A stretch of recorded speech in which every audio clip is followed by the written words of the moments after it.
Welcome to My Comic Shop History. I'm your host, Anthony Desiato. This week, the format is going to be a little bit different than previous episodes.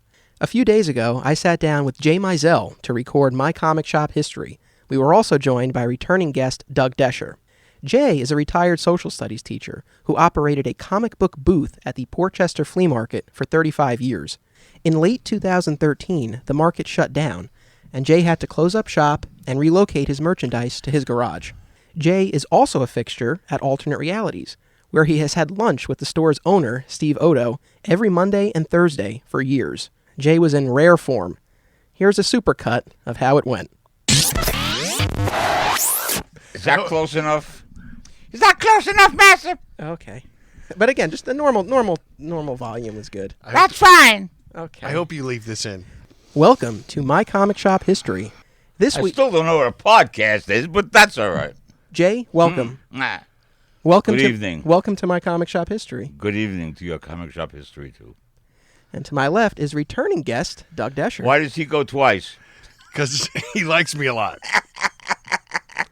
Sounds like a spaz. All right. The content is great, but I need you talking into the microphone. All right. Well, that's one thing I would ask you not to do. Okay, I won't do that. Okay, thank you. But maybe we don't open the water bottle right out over all the equipment. We weren't going to spill it. Don't worry about it. I'm glad you're videotaping this. Actually, I came in when Prem was here. In fact, that's when Prem used to sit here. You got to talk into the mic, my friend. Well, I can't. That's when Prem used to sit there. There. Well, people don't know where you're pointing. Well, I'm pointing right behind me. Well, he must. I'm not the easiest person in the world to get along with. You don't say. Jeez, if it was any closer, See, this is it would what be happens. it would be in my. Every time you tell him to get close, that's what he does. So when I say get close, I don't need you to get close and get loud. Just get close. Why the hell can't I sit back here and get loud? Okay. I'd rather do that. I'd rather you close to the I'd rather. microphone. I'd prefer if you didn't deliberately spit into the microphone, please. All right. My mind isn't what it once was, and I just go with the flow, man. Go with the flow. In terms of what you sell comic books. You want me to talk about my movie posters? Could you just let me get it out, please? Within the past year or so, you started doing the occasional outdoor flea market in Hastings. Yeah. You look at me like I'm out of my mind, but I know. No, I thought you were going to say I'm selling movie posters.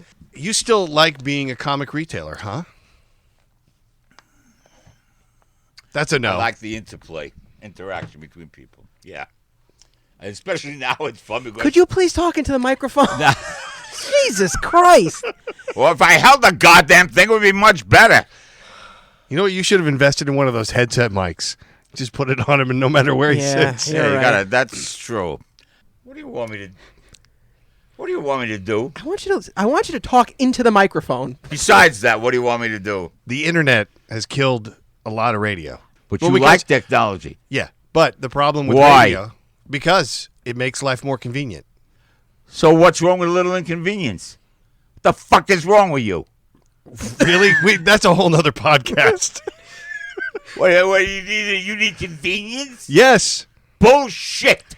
No. Be a little inconvenience. Oh, I'm inconvenienced every day. There you go. So are there any questions that you have for Jay? Either life advice or something more specific along the lines of what we've been talking about? Fucking head with this microphone. Have there been any funny or memorable encounters that you can share with us?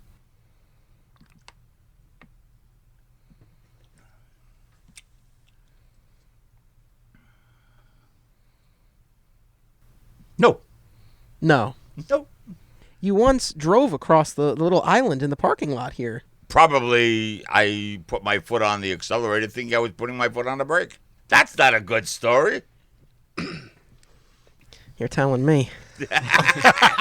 Well, I tried to warn you. Well, is there anything else you would like to say? Oh, all sorts of things. Anything in particular? Just everything in general. There you have it. That's pretty much how it went for about an hour and a half. I did manage to discuss with Jay how he feels about Alternate Realities closing and whether he'll continue to see Steve afterward. And you'll hear that conversation a little bit later in this episode. But first, We have a surprise guest on My Comic Shop History, Michael Kaplan, a.k.a. Metalhead, a former owner of Alternate Realities. Welcome, sir. Hello. You actually reached out to me last week to tell me about some stories you have from your time at Alternate Realities, especially during the late 90s. So you're here to fill in some the secret chapters, some missing pieces within Alternate Realities lore. It's a big part of the history of the store, and I think it might be sort of a little peek into how Steve became the person he is. The timing of this is perfect. This is the penultimate episode of our 12-episode podcast event. So I think it'll be great to sort of fill in that history of My Comic Shop History before we wrap it all up in the finale next week. To kick things off, I have to ask you about your nickname. It's funny because, well, as you've heard in these episodes, we've spoken about a lot of the nicknames that we've given customers who have come through the store, but we also do give nicknames to each other. So, again, your name is Michael Kaplan, but you are known to all of us as Metalhead, or Metal for short. How did that nickname come to be? I started coming to the store when I was 14 or 15 years old, somewhere around 95. Okay, so the store had been around for about 3 years at that point. Correct. It was after the first batch of owners, and it was when Steve and Brandon were co-owners. I think it was towards the beginning of Brandon's first episode of owning the store. And I used to ride my bike here with my friend. His name is Carl, and he had the name of Helmet Head because he wore a bike helmet.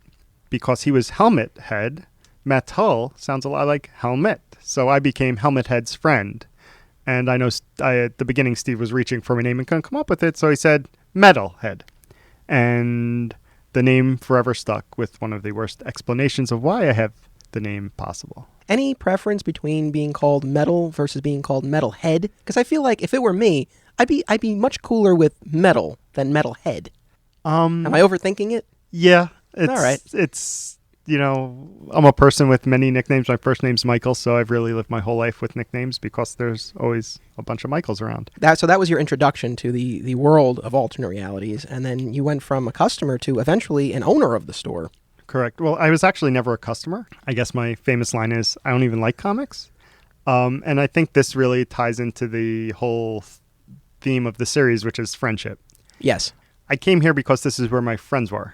I never read comics. I've tried a few times along. I just don't get them. But this is where my friends were. When I got my driver's license, I got home from the DMV, got in my car and drove here. Same here. That was the exact same thing, yeah. It was a little different back in those days. So it was Brandon and Steve were the owners. And Steve was here most of the time working, and Brandon would come in on weekends and be here off and on. So this was after, the three co-founders started the store, Steve, Gene, and Kevin, and this was after Gene and Kevin left and Brandon bought in. Correct. So I would ride my bike here, and I would hang out here. And one thing which wasn't mentioned at all throughout this whole thing was gambling. In the early days of the store, there was a lot of gambling here. You would walk in and you would see somebody named Paul Miller, who was a professional limo driver, sitting at the counter, and generally it was cribbage we would play. Sometimes we would play backgammon, we'd play gin rummy, but usually one of those three games we would be playing for money. Not significant amounts, but $20, $30, $40 would change hands in a day, not unusually. During one of the ownership changes, the gambling was sort of ixnayed. I think it was when Steve sold to Prem. At one point during the Pokemon craze, it was just Brandon and Prem that were owners. I don't know if I was ever a paid employee before I owned the store. Back before really you guys came along, you guys being the new breed around 2001, 2002, when you came out for high school, the store was run by Steve and the owners and whoever happened to be hanging out. I was a 15-year-old kid who rode my bike here, and one day Steve was busy in the back and he asked me to ring someone up. And I rang someone up and then had to use the credit card machine. And I don't think I ever had a key at that point, but I would run the store. Steve would go out for an hour and I'd be here alone. I wasn't paid. I wasn't expected to be paid. One interesting thing is I used to ride my bike here, and Steve would put my bike in the back of his car and drive me and my bike home once or twice a week if it got too dark. Which, from a standpoint now, looking, I don't know how my parents allowed that. Wow, my 15-year-old son's riding his bike to a store and the store owner is driving him home. But it was totally normal and totally reasonable. And it was really that friendship. It was that I came here not for comics. I didn't come here for anything else. I came here because it was fun here. And I think throughout the years, sort of the people that gravitated here were sometimes people with less friends. Sometimes people that didn't necessarily fit in with where they were or have a lot of friends out there. A bunch of people without friends who found people who they could relate to. You know, it's really funny talking about ages and everything, because when I started working here, and even before that, it was always such a cool prospect of like, oh, one day I can own the store. And then I'm listening to all you guys buying in high school, college. It's like, I had the wrong idea. Yeah, we spent so much time here, and the store is actually doing quite well. I bought in, I was doing the Magic tournaments, and the store was doing pretty well. It was paying all its bills. We were all pulling salary. I was one of the owners with Drew, and Brandon and Steve. Steve was a 50% owner of the store. Brandon and I were 20% owners, and Drew was a 10% owner. In terms of your legacy, you are credited with computerizing the credit reserve system. So it used to be that our regular customers, they would make their purchases and they would be written down and tallied in a notebook. And then when they hit $100, they get a $10 credit. You were the one who set up the current system where everything is computerized. You want to talk about that? Well, we could first talk about the fact that it's now 14 years old, the software I wrote. Hey, man, still works. So that might be the first thing to discuss, but that shows how fast change happens here. But honestly, I think the notebook was a better idea. Really? Notebook's faster. Notebook can't crash. It doesn't take you away. Why should the reserve system, which is pointless in its own effect, it should just be a 10% discount at the register. So we have a convoluted system to begin with. The system doesn't need to exist. It's let's give somebody a 10% discount, but let's make it complicated, is really what it's saying. So now you've taken a system called a 10% discount, which is pretty universally understood, and now you've created an entire software platform around monitoring this person's 10% discount. Yeah, but it worked on Brian O'Day because he chose that over the 25% discount because he liked banking those credits. See? Maybe there's a method to the madness.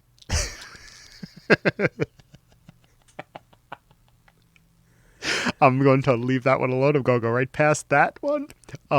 So our primary philosophical difference that me and Steve had, and he alluded to in the first episode when he said, I ordered 6 and the other guy wanted to order 20 the next month.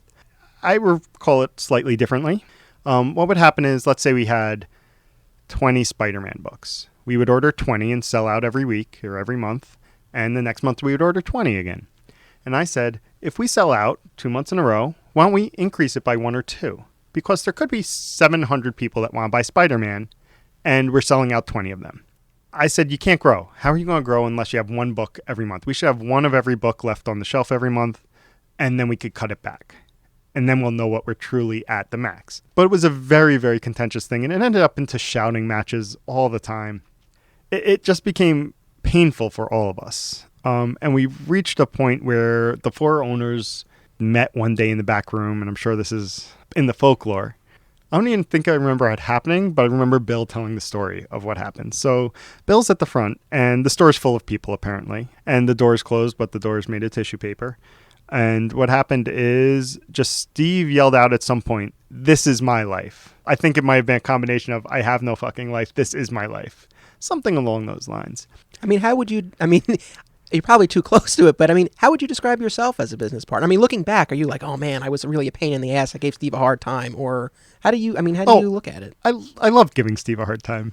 You push buttons, you mess with people. That was sort of what we did. There was a lot of back and forth. There was a lot of sort of messing with each other. And you push people around and you get them to go off, and that was fun. But yeah, I certainly wasn't there.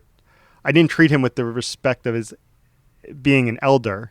I definitely see how I contributed to the problems, especially knowing Steve. I don't think any of us really were looking to end it, but at some point Steve gave the ultimatum. He said, look, buy me out or I'm buying you out, but I'm not going to be partners with you anymore. We all sort of understood this is Steve's store. One thing that I view as sort of the downfall of the store is Steve was the sole owner. He really needs someone else to push him. What we all see, this wasn't something, nobody could be proud of this now. You could sort of make an argument for why there are good features to it, but I don't think anybody would say, look at my store, look at what a good job I did. I think if you sat Steve down, and you might have that opportunity, and really say, are you proud of what it is? Not proud of what you have done or proud of what happened, but proud of what it is today? I don't know if it would be truthful if anybody said yes. He did declare himself the winner in his closing announcement. He won in the fact that he's the last to die, but you're still dead. I guess I'm going to join the rest of the people involved in the podcast when they are talking about Steve, not trying to pile on or say negative things, but objectively, I guess it's subjectively, describe the situation. And his wife is saying, you're talking about my husband. And I don't care what you're saying, but stop saying mean things. She only has the perspective of, this is her husband, this is the person she loves. I want to jump back for a second because you mentioned the comments that his wife Ann made when she was on the show.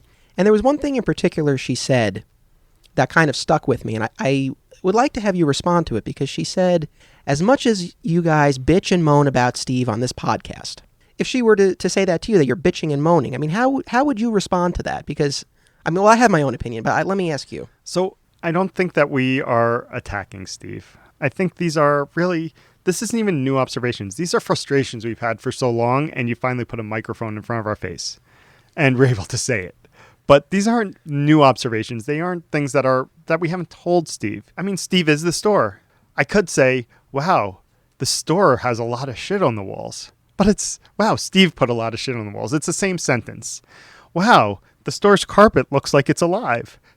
But it's really, Steve hasn't replaced the carpet. Steve hasn't vacuumed. There's no differentiation between Steve and the store. If the store did something, it's because Steve did it to the store. When somebody wants to come and do a signing at the store isn't the one that says no. If we didn't love Steve, we wouldn't be saying this. He's just giving us a chance to voice all our frustration for so many years. We've had this frustration for 20 years. So going back to me, I was dead at one point. So after I had sold the store to whoever I sold it to, I had opened up my own game store with a partner in Dobbs Ferry, with the goal of taking the Magic kids. So Steve didn't want to do Magic here anymore. He hated Magic. Bill was running the tournaments, but it was here, and I guess it was generating some sort of money. So we were going to open up a store that's a game store that's dedicated with cards in a showcase and tables and chairs and all that stuff. And I did it, but I didn't tell Steve. The problem arose because nobody else told Steve either. And all our friends, the whole group at the time, knew about it. They all came to the store. Eventually, one of the kids who played at my store came over here and said, hey, what do you think of Metal's store? And Steve said, what store? What came out of that was Steve. I was dead to Steve and blah, blah, blah. But I at that point, things were fairly poor between us from the ownership breaking up. But one thing that came out of it that I appreciated much later was Steve felt very betrayed. Not by me, but by the rest of the people he thought were his friends. And I think that hurt his friendship with a few of them. I don't know if he, put it in his gunny sack and still carries it around today. Listening through the podcast, I sort of shotgunned them all in the last week because I want to retell things. I want to cover things that were already covered. One thing that, and I'm going to put this out as a hypothetical, not that I necessarily believe it, but my hypothetical observation, and we could discuss this, is we are all friends around here, but is Steve consider us friends? In his first episode, he mentioned having friend once, and that was a new dog that he would be getting because he wanted to have a real friend. And that really struck a chord after the documentary and after all these things. And the whole purpose is friendship. His real drive is to have a friend by getting a dog. And that struck me as sort of strange. That's a very, very interesting observation. He puts some people that aren't his friends ahead of people who would consider them his friend. I think if he truly considered us all his friends, he wouldn't have made some of the decisions he made. He made some decisions that, were hurtful and stood by them. I mean, as you're saying that, I can't help but think of the current situation that I find myself in with Steve, where, I went into this on episode 5, so if people want the full story, they can listen to that. But basically, Steve decided to participate in a new documentary about alternate realities done by one of his customers over my objections. And, I did and do feel hurt and betrayed over it. He felt betrayed when everyone else didn't tell him about your store. So he understands these notions of loyalty and betrayal. Again, it's you have to really assess if Steve views us the same way we view him. I mean, at his core, he might just think we're all customers. And he's doing this because, it keeps people coming in and they keep buying books. I don't know. I don't believe that, honestly, personally. I think we all consider Steve a friend.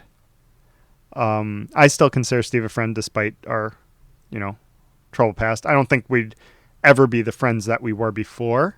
And that's sort of how I feel about what's going on right now. Steve has been a lot of things to me over the years. First he was a comic book dealer and then employer. But mostly, he's been a friend, a teacher, a mentor. When he got a gun and I was one of his references on the application, I wrote that he was like a second father to me. And I meant it and still mean it. I think that's why I'm so bothered by what's transpiring now. I'm bothered by the fact that you actually facilitated him getting a gun. Yeah, I know. Yeah, I've been a little worried about that. But, so I think that's part of the reason why, it bothers me as much as it does. But, I certainly haven't forgotten everything that's come before. And, again, here's an example. Things might not be the best between us at the moment, but, Steve had to change the locks here recently at the store. And, he still had an extra key made for me so that I could come here and do the podcast. I don't know. It's a difficult thing. The closing of the store in general has been very bittersweet, but this has sort of made it even more difficult personally. One thing to consider is that all along, for your documentary, for the podcast, for the news articles, for everything, I think really you've been telling our stories, not Steve's story. I think the Steve in the store is a sideshow to this. So all along, everything, and even through his podcast, and even me today, have been very focused on Steve. But I think if you take, at the end, the sum of all your work, it's really not about Steve. It might even be your story that you're telling. Oh, I like that. No, I don't disagree with you, especially over the course of doing this podcast, and talking to all of these different people who have had different roles in and around the store. The importance of the community as a whole, separate from Steve's role in all of this. Not that I didn't know that before, but it's definitely become even clearer to me over the course of doing this. Throughout this entire podcast, about half the people you asked said they don't think they'll see Steve ever again after the store closes. He said that the dog's going to be his best friend. All these things combined, that nobody's saying, wow, I don't think we're going to see Rich again. Nobody's saying, you know what? It was nice knowing Brian, but we're never seeing him again. Nobody says that. But for Steve, it's sort of like, yeah, is he going to drop off the face of the earth? Is he really our friend, or is he just the ringleader for this circus? And when the circus closes uptown, is he just going to go on his merry way? I don't know if I necessarily agree with that view that I'm putting out there, but it is something that sort of seemed to build as the podcast went on. It was a running theme that I noticed, that if he's a friend, is him vanishing something that's realistic? I think he loves animals and dead people more than the living. But he has an annual pilgrimage to Marty's grave. Back in the late 90s, Star Wars action figures were really all the rage. And we knew a manager from KB Toys. His name was Marty. And Marty was severely overweight. But him and Steve were really close friends. And Marty loved Green Lantern. He was young. He was probably our age. He'd probably be in his early 40s now. He had gone into the hospital he had passed out getting into his car. And he had gone into the hospital, and they found something with his heart or something. And then one day, like 3 days later, Marty died. He had a blood clot in his leg. It traveled to his heart. He had a heart attack. He died. Wow. I'm a 19-year-old, 20-year-old kid at that point. You don't know people who die at that age that aren't you don't have friends. I mean, he hated me. So the joke is always that at the funeral I couldn't stop crying. And it was because his mother was crying. And for some reason that really hit me. I was crying as more than anybody else at the place. And Brandon thought it was so amusing because Marty hated you. Why would you be crying here? Like, he hated you more than anybody. Every year since then, Steve has gone to Marty's grave at the anniversary of his death. And he's been leaving various Green Lantern paraphernalia. There was a ring in the showcase that Marty had wanted. And almost unheard of Steve. So Steve took a $100 ring out of the showcase and left it on Marty's grave. And Steve takes very much pride in that, but that's not an act. That's 100% pure. I think Marty was a good friend to him, but Steve, again, maybe the gunny sack's not all bad. Steve never forgets.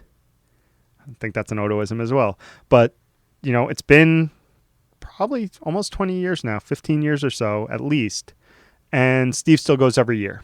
And to argue against myself from previously, is that something that you would do if you weren't a real friend? To go back to the question that you raised about, is he our friend, or does he consider us friends? I mean, I would argue strongly that in the affirmative. Again, I think what, the persona that he puts forth isn't always necessarily, indicative of how he feels inside.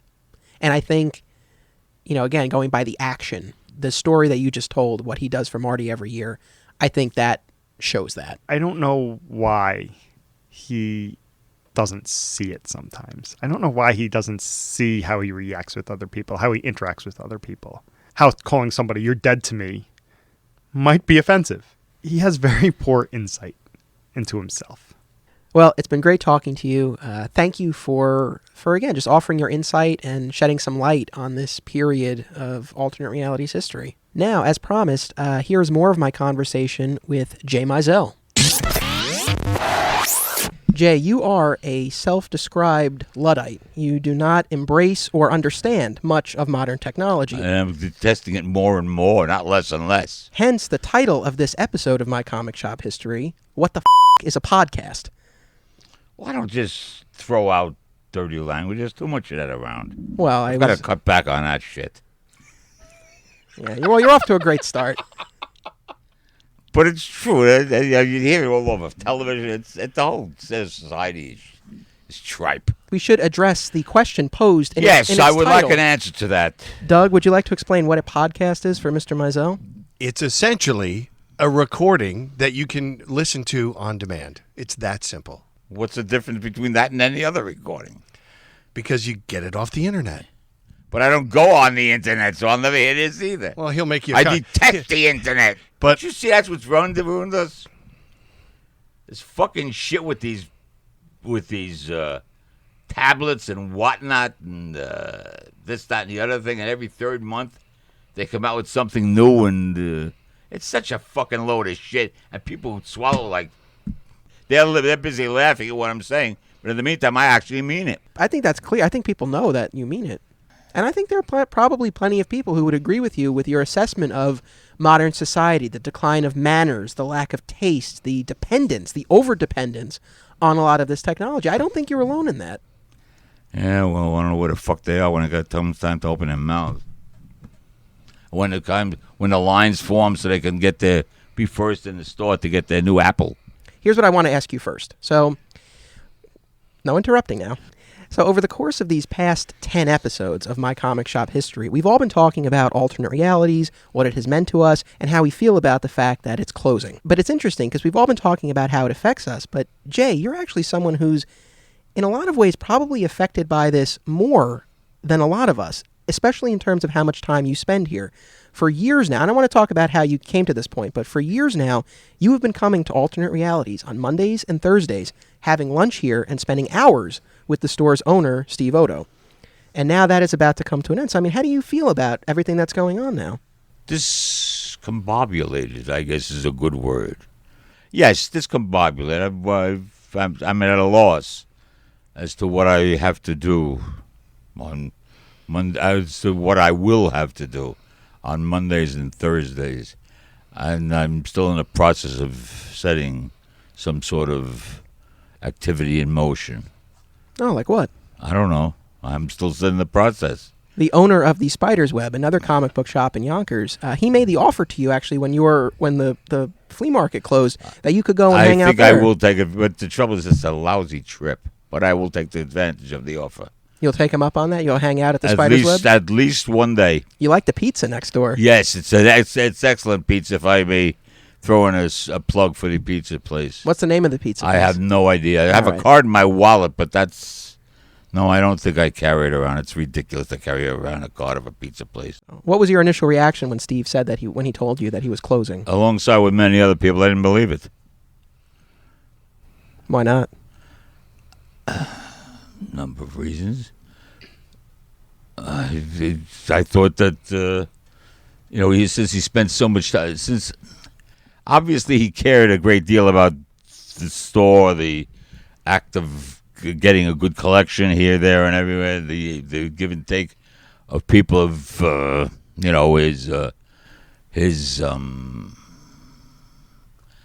it's a fiefdom. It's his own little kingdom. And I guess every retailer feels to a great degree the same thing.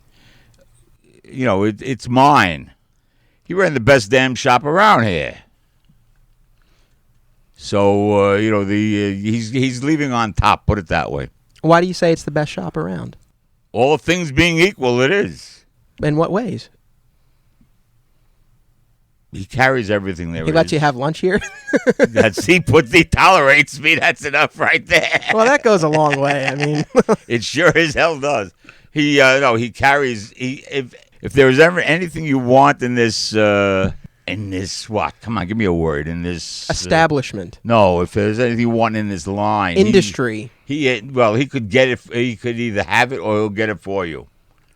He was, he ran a good shop, and he knew what he was doing to a great degree. The only thing that he had, that in my opinion, he did. Well, I did the same thing. I guess everybody does. And since I told him about it, he overordered on books. But then again, who the hell doesn't? Yeah. I mean, I think finding the right number of issues of copies to order, I think is something that many shops struggle with. So he's not alone there. No, he's far from it. When and how did this Monday, Thursday routine start? I haven't got the vaguest idea. I think it just sort of grew into it. How did you meet Steve? You need Jeopardy music right now. Yeah, or I can add that in post. How did you meet Steve? I probably, in my inimitable fashion, screwed up somebody's order and probably had to pick up a book or two when I came in here. So you think that you initially came into the orbit of Steve Odo and Alternate Realities because you needed a comic book for your booth, so you came here to see if they had it. Because I wouldn't go to Morris, who's since gone on to the great comic book store in the sky. That shithead. Where was his store? The one in White Plains. Oh, Comic Book Heaven? Yes. Oh. You didn't like that store? I didn't like Morris. Oh. Why? I was only in the store once. That was enough. What put you off? Well, again, I needed a couple of books for my customers. I don't know why my customers put up with me. I really don't. I honestly don't know. But anyway, and my wife and I were in White Plains at that time, and we went into his store, so I could pick up these books, and they were on this rack, and I picked up 3 of, I don't remember the name of the book. But anyway, I went up to the online, and then I asked a stupid question. And I said, do you have a dealer discount? And Morris immediately, because he was took back 2 of the 3 books, and he let me buy 1 at full price, of course. But he needed the 2 books for his stock. Bullshit. So I never went back to Morris. I never had anything to do with Morris. And I was really... So he died. So that was how you started coming to Alternate Realities. And then somehow the routine I grew. don't. Yes, I don't know how. Maybe as your friendship with Steve grew. Most likely, if you could tolerate it. What is your friendship with Steve based on? Like, what do you guys have in common? Why do you hang out? I don't know. He went to Yale. Mm-hmm. Where did you go? I went to City College in New York. That's a lie. I didn't go to City College in New York. I went to Hunter College in the city of New York, one of the 4 city colleges. We both share opposite points of view. Politically, very much so. Yes. And I don't know. Do you both think the world is shit? To a great degree, yes. That's a good point. It's a nasty end the world is coming to. Bad end. Did you bond over that pessimistic It's one more. worldview? It's one more piece of the puzzle. Is it mostly just that he lets you sit here? Perhaps he's lonely. Monday is a slow day. What Jay really likes about Steve is that he has a place for Jay to go. Are you going to see Steve when the store closes? I don't know. I don't know. Would you make an effort to? I put it this way. Yeah. And what will you do? I mean, I don't know. because you come to Steve's We'll store. let it fly. I mean, Is Steve going to go to your house? Are you going to go to his perfectly house? welcome. Okay. Are you going to go to Steve's warehouse space?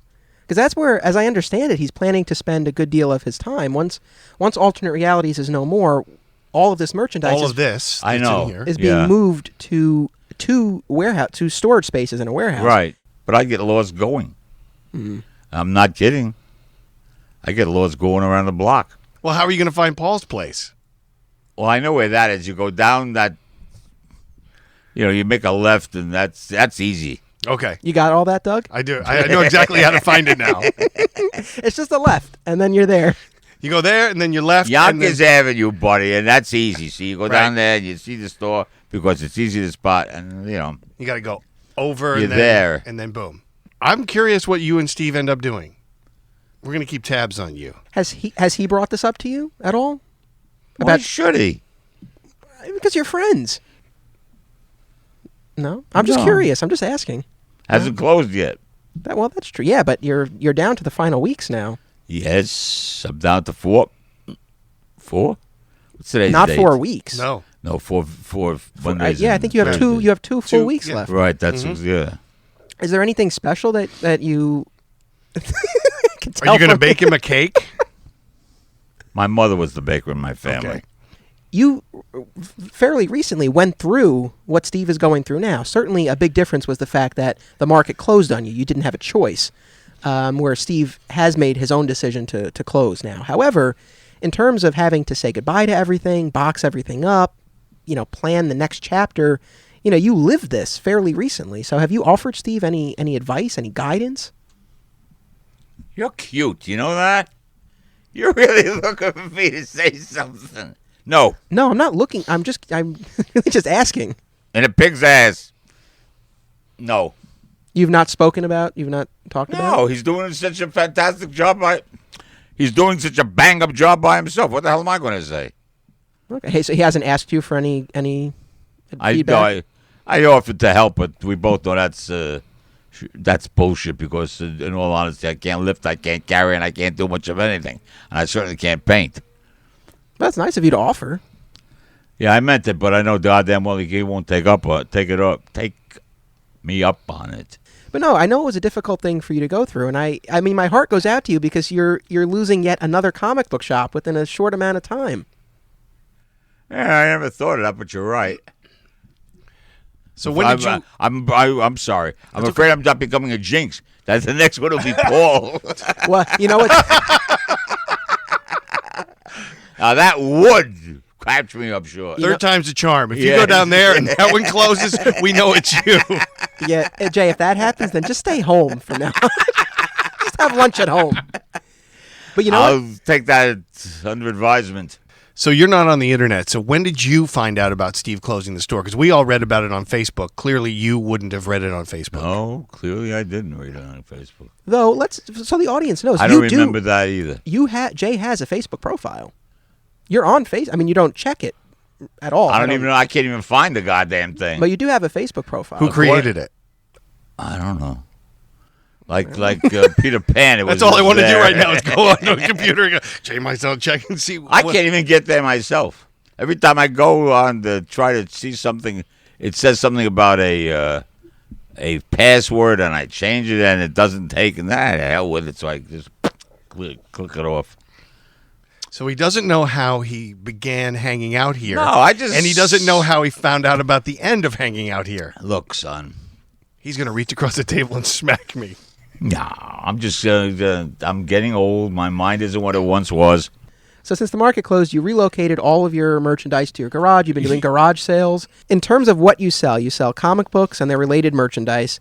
You sell movie posters. You sell autographs. And you sell sports memorabilia. So those are the things you sell. And then I know within the past year or so, you started doing the occasional outdoor flea market in Hastings. Yeah. Well, it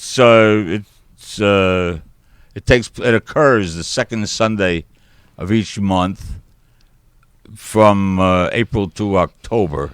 It's at the Hastings train station. I started to go last year. I missed the opening one in April. I started from May, and then I went through the year. It's it's reasonably. The business has been reasonably good, all things considered. I want to talk about your jobs, your other jobs, because prior to and during the time that you ran the flea market, you were a social studies teacher. You taught for many years. Yeah. That's the job I miss.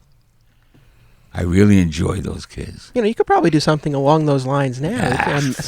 No? Not the same. Not the same. Well, maybe we can get a little sample of how you used to shape young minds. Adam, would you like to come and sit in for a moment here?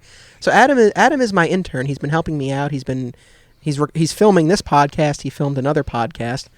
He's my intern, and I thought maybe you can sort of give him some words of wisdom as he embarks upon the next chapter of his I don't life. know the first thing about podcasts. Well, you don't have to. It's all right. So Adam, here, pull up a chair, get nice and close to the mic. What is this? This kid's graduating high school? He's going to be graduating high school. And what am I supposed to tell him? I don't know. Maybe you could offer him some guidance. So Adam, what are you doing after graduation? What are your plans for the fall and beyond? Well, I'm attending Oswego State, upstate New York. It's about 4.5 hours away. And I'm actually planning on majoring in broadcast and communications. What do you think, Jay? Go to NYU. What? That's your advice to go to a different school? What the hell am I supposed to do with it? I don't know. I thought you might have some guidance for him. I mean, no, he's too old. He's a young man. He's starting the next chapter of his life. Yes, he is. What should he be getting out of his college experience? A job that makes you a lot of money. Don't tell me. Tell him. I'm telling him, but I'm looking at you. What? Okay. Don't make the mistake I did. Don't go into something because you like it. It's one of the dumbest things I ever did was become a geography major because I enjoyed it. And then I found you can't do shit with this unless you have at least a PhD. And when you get a PhD, what do you become, a cartographer? Well, you can major in that. Okay. Or what do you do else. for a living? Do you make maps? Do you study maps?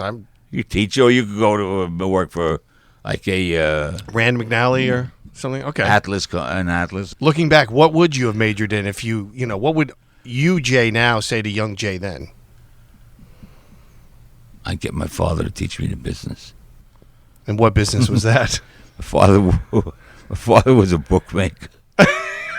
He wouldn't teach me a business. By bookmaker, I do not mean the people that make these books. Has something to do with the ponies? Yes, and anything else. Right. I got I've learned quite. Did you ask your dad to teach you bookmaking? I don't know. I may have at one time or another. But I know he said no. So you have four lunches left here at Alternate Realities. Will you do anything in any way to mark the final lunch? No, because I'll offer to buy him lunch. He'll say no. And that's it. and you leave and you'll say sei gesund. Your trademark farewell. What does it mean? And go in health. Go in health. For more on Jay Meisel, please check out my short film, By Spoon, The Jay Meisel Story, available to rent now on Vimeo. Visit vimeo.com/ondemand/flatsquirrel. I want to thank all of my guests for this episode, Metal, Jay, Doug, and Adam. Next week is the big finale. Don't be a flat squirrel.